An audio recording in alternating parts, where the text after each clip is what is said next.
Andreu i Casimir som dos persones de la Vall d'Albaida. Entre altres coses, fem xicotes documentals educatius. Fa temps que sentim dir que l'agricultura és un desastre, que no es pot viure, que qualsevol treball és millor. Ens vam assabentar l'estiu passat que a l'Alt Palància, en el poble de Viver, la cooperativa estava generant il·lusió i que el nombre de cooperativistes de socis anava en augment. A principis d'octubre vam decidir anar allí i entrevistar al gerent, a Fernando Marco. Hem fet un documental dirigit als cooperativistes de la vall que són escèptics respecte a la força del treball en cooperació, que tornen a creure en la cooperació i en el treball junts. Bon dia, Fernando. Bon dia. Hem vingut a Viver per a veure la cooperativa i per a veure la gent que ho porta. Tu eres el gerent d'aquesta cooperativa, no? Sí, des de 2008. I com va començar tot això? La cooperativa som una entitat prou moderna. Vam néixer l'any 90 i vam constituir-nos com a Almàssera. La idea era elaborar l'oli que els socis necessitaven per al seu autoconsum. És a partir ja de l'any 2002-2003 quan comença la revolució, per dir-ho així, en Viver i la cooperativa, i quan ja se van sembrar les llavors que ens han dut fins ací. Quan dius vam tenir, qui són aquestes persones? Eren els socis o va ser un soci o un grup de socis? És embrió. Sí, no, en aquestes coses no funciona el concepte de l'il·luminat, no pot haver una sola persona que puga ser el que transforme tota una realitat. No? Va ser un grup de persones que en 2002 se van animar a formar part del Consell Rector, com a òrgan de la màxima expressió en una cooperativa, i van decidir, sobretot, que havien de renunciar al pessimisme propi del cooperativisme agrari al País Valencià, començar a fer-se preguntes i intentar que les respostes foren més sís que nos. I a partir d'ahí és quan sorgeix un procés, primer, de voluntat d'aquest grup de persones i després l'acompanyament professional d'algunes persones que vam aterrar en la cooperativa en aquella època. Costa trencar, no? Perquè hi ha socis que no ho tenen clar o prompte s'ajunten els socis tots per tirar avant. El que va ser el naixement de la cooperativa sí que va ser un sorgiment amb prou intensitat. Veníem d'una situació d'almàsseres privades, xicotetes, i sí que els socis actuals van tindre aquesta visió de que havien d'ajuntar-se per a ficar en marxa una almàssera moderna. Vam començar amb 275 socis i poquet a poquet la cooperativa ha anat creixent a mesura que hem, primer, guanyat en més serveis, en més produccions agrícoles i també a poc eixamplat la base territorial en la que treballem, que també és un aspecte molt important en les cooperatives. No quedar-se en l'àmbit tan local i quedar-nos en el que a vegades diguem, en aquesta política de campanari i simplement obrir fronteres, obrir finestres i col·laborar. Si vols, ja fer els nous és una cosa que es fa així, no? Quines coses heu fet a més de vendre-los aquí a l'Urbasacs? Què heu fet en els nous? Donar-li una imatge? Bueno, les anous són part d'aquests nous productes que la cooperativa va començar a comercialitzar ja en aquest segle. Vam començar primer amb l'ametlla, vam fer una instal·lació molt gran per a poder valoritzar la producció dels socis i després nosaltres hem triat dues maneres de comercialitzar. Els productes que van a molt volumen, el que hem fet és concentrar aquesta producció i en el nostre cas som socis d'altres cooperatives encara més grans, en el cas de l'ametlla, i en la resta de productes hem treballat aquest concepte del relato, en la qual cosa el que fem és explicar ben bé d'on ve aquest producte, explicar com se produeix, explicar la importància de l'economia social i després treballar aspectes que avui en dia són importants com el màrqueting, l'envasat, la gent del concepte, el record de les nous de Califòrnia i quan te menges una nou del territori, vaja, no té res a veure. I estem ara, en aquests moments, començant la nova campanya. El relat seria parlar de la personalitat d'això nou. No és un aliment, sinó és un aliment en un DNI, no? Correcte, sí. És l'important que els productes agroalimentaris tinguen nom i cognoms. Sempre és l'objectiu que tinguen aquesta explicació darrere i òbviament que no sigui un relat fictici, que a vegades també el màrqueting a vegades pot inflar i no hi ha res darrere. Però en aquest cas, en el cas de les anous, es nota moltíssim la importància del terreny i les condicions climàtiques per a fer un producte de qualitat. Sí, la majoria de relats que veiem a la televisió no són ficticis, no són reals. No? L'oli és el que més feu així? L'oli ha sigut el producte ensenya, per dir-ho així, amb el que vam començar. Tenim la sort que en aquesta zona tenim una varietat autòctona, com és la varietat serrana del Palància, i el que hem fet és aquest treball de dignificació i de ficar en valor. Hem treballat aquest concepte de monovarietal, en una elaboració molt temprana, amb uns criteris de producció integrada, en alguns casos fregant l'agricultura ecològica, i fruit de tot aquest treball és l'àgrima. I a la qual cosa se n'adonem que el cooperativisme pot donar per a fer aquests treballs amb gent que té ganes de fer més i poder oferir al mercat un producte més singular i més preparat. I en aquest cas també se n'adonem la importància de que tinguem un envàs que acompanye, que pugui ser memorable, i també aquests mitos que a vegades n'hi ha del cooperativisme, que són entitats o lentes o antigues o que estem allunyades del màrqueting. No. L'únic que fem és que tenim la sort de que per a nosaltres el combustible són les persones, això és el que ens diferencia de qualsevol societat mercantil, però tenim les mateixes capacitats per a planificar, per a executar, per a treballar el màrqueting i per a fer les coses amb excel·lència. També hem vist en la vostra botiga que heu donat un pas més i alguna indústria de prop o de més lluny també feu cremes en oli i això també ho veniu així. Encara que no ho feu vosaltres, sí que la matèria primera, l'oliva, és la vostra, l'oli és el vostre. Hem volgut aportar tota una línia d'aprofitament de l'oliva, en aquest cas l'oli, les olives de menjar, els patés i la línia cosmètica amb oliverge extra. Aquesta va ser una primera reflexió i la segona és que no cal que tu t'armes d'una indústria per a fer-ho tot, que existeix el concepte d'intercooperació, que també està molt, és un invent molt propi de les cooperatives i el que hem fet és ficar-ho en marxa. També heu fet olives en Samorra i per així passa el riu Palància. Sí, correcte. L'aigua també arriba a aquest poble, a Viver? Sí. Viver històricament era conegut, abans de la sequera, com Viver de les Aigües, perquè hi ha moltes fonts, tenim per la sort de tindre a prop aigua disponible, després s'ha fet un treball d'intentar utilitzar-la el millor possible. I quin relat no fictici havíeu donat a aquestes obres? En aquest cas, l'al·lúvia del confit és un llegum que estava en perill d'extinció fa 5-6 anys, que alguns socis l'havien mantinguda, que la conreaven des dels anys 50 i 60.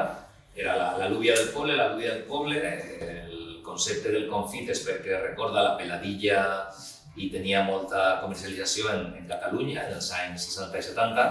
Se havia perdut perquè les hortalisses en les zones d'interior al final se complica per la competència de productes d'altres zones amb costos inferiors i fa 6-7 anys van començar aquest treball de recuperació, primer amb els socis i després ja amb un grup de socis que ja planten amb la direcció agrària de la cooperativa i també recuperant aquest producte que sí que és clarament un producte de territori diferent a les produccions de lenyosos, que són les produccions més habituals. Bé, no podia faltar el vi.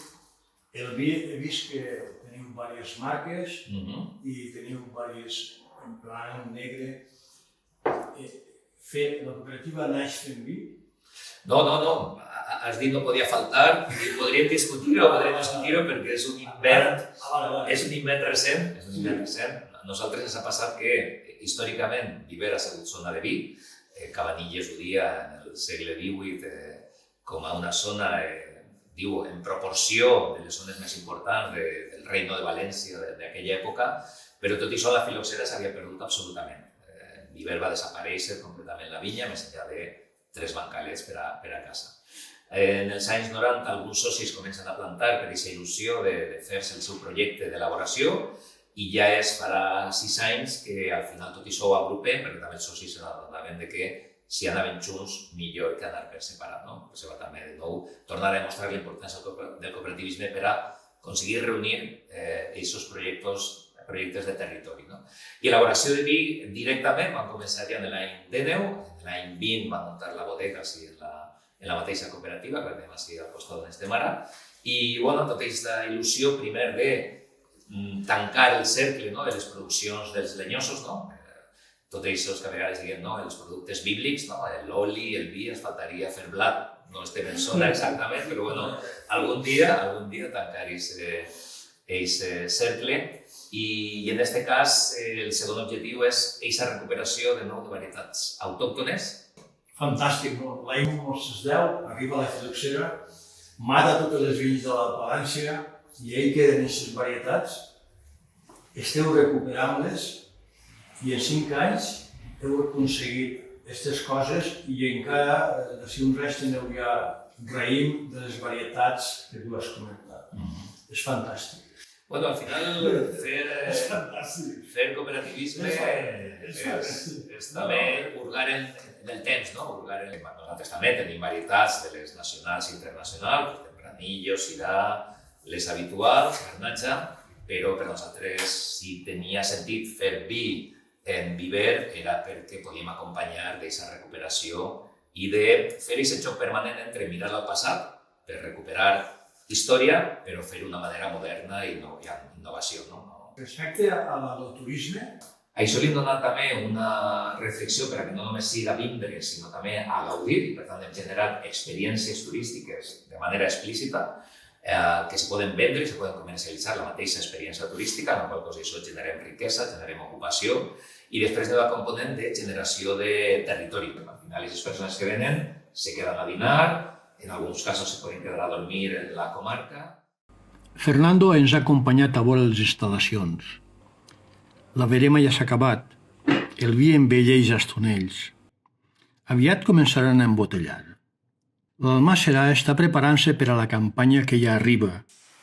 Mentrestant, acaben d'envasar l'oli de la passada. El sostre de la cooperativa i les teulades d'alguns socis serveixen per instal·lar panells fotovoltaics. És una comunitat energètica. La benzinera de la cooperativa dona servei a Viver i als pobles del voltant. A la cooperativa no només es venen productes agrícoles, també productes per a la llar. En general, els agricultors, el xicotet agricultor és pessimista perquè ven les coses i veu al mercat i veu que s'han triplicat i tal. Tu creus que l'agricultura del xicotet propietari és sostenible? Ara, hi hauria un primer indicador molt clar, no? És a dir, una activitat deixa de ser interessant quan les persones l'abandonen. En Viver n'hi ha molt poc d'abandó de terres. A la qual cosa vull pensar que qualsevol que estiga conreant, d'una o altra manera, li resulta sostenible en termes econòmics i socials.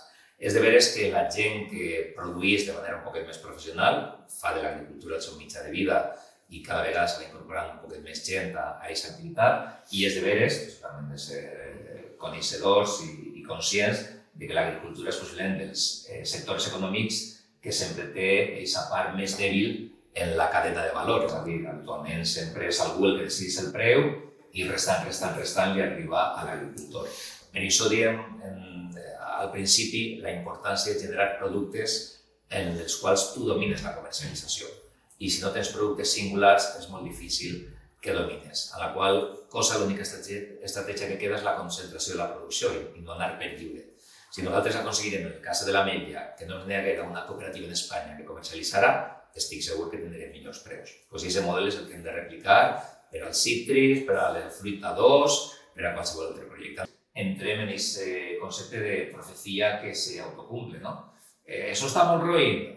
Com està molt roïn no fem res. Com no fem res està molt roïn. Veu? Vist que tenim botiga i que també tenim una benzinera. Sí. I la gestioneu vosaltres. Això d'un poble xicotet que no n'hi hauria benzinera, és una cosa més, no? Sí. Però el segon element important és la gestió de serveis de proximitat que facin la vida més fàcil al soci i als que ens visiten. Són sempre pobles d'interior que es visita molta gent i després que generen, a més, múscul econòmic per a la cooperativa. Això també és un objectiu renunciable, són empreses, hem de donar beneficis al territori i als nostres socis, però hem de generar activitats econòmiques rendibles. I en aquest cas, la benzinera o l'agrotenda o els supermercats o la comunitat energètica complís aquests elements, no? Donar servei, generar ocupació, generar economia. I tu, els llauradors del país, d'este país, per a que s'animaren aquest pessimisme que n'hi ha, s'animaren a fer una cosa com Viver, en les seues peculiaritats, no? Però una cosa semblant, aquesta forma de fer. Què es diries? Reflexionant sobre aquestes qüestions i parlem amb altres territoris, ho fem sempre des de la major de les humilitats, perquè fórmules màgiques no existeixen. Al mateix temps, és de veres que fórmules senzilles sí que existeixen i estan disponibles per a tot. No? El veure el futur i el veure el territori amb pessimisme o amb optimisme ho ha de fer cadascú. I això ho portem en l'ADN i això ja és competència de cadascú. El missatge principal seria que no estem condenats per ser zones d'interior i zones xicotetes a seguir sempre i sina i anar a menys, que això no està escrit en cap posto, que això no està escrit en les pedres, que és possible fer una transformació del territori des d'aquesta anàlisi de, com senyalaves, de les singularitats, de les peculiaritats, que en cada posto n'hi ha algunes poden semblar pitjors, però altres segur que són millors, i això cada territori pot fer l'anàlisi. A vegades, el no prendre decisions és una decisió en si mateixa. Entonces, m'agradaria ser el missatge d'optimisme, de que tot és possible i que només cal lluitar amb intel·ligència i amb energia. Ha sigut un plaer escoltar-te. Pues ha sigut un plaer parlar amb tu, Casimir. Et puc fer una abraçada. Home,